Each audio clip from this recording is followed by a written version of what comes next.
ГСП онлайн. Городские новости сейчас.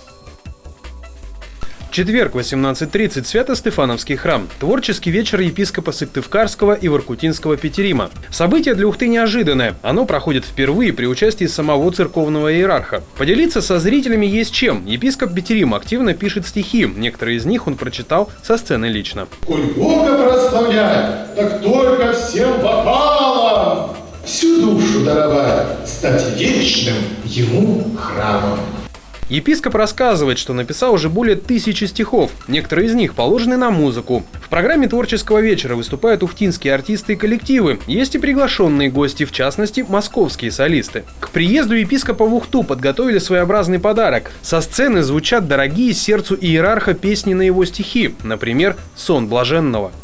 Это реальный случай, когда я взял опекунство над 60-летним парализованным человеком. Одна голова только у него была в действии, руки, ноги, все недвижимое. Я его и купал, и мыл, и чистил зубки ему каждый день.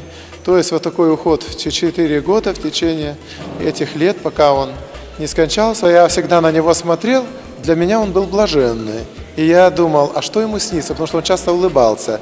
И поэтому возникло стихотворение «Сон блаженного». На сцене Свято-Стефановского храма выступают как взрослые артисты, так и дети. Различий нет. Будут ли подобные творческие вечера с участием епископа Петерима еще, пока не уточняется. Прежде всего, это будет зависеть от желаний самого иерарха.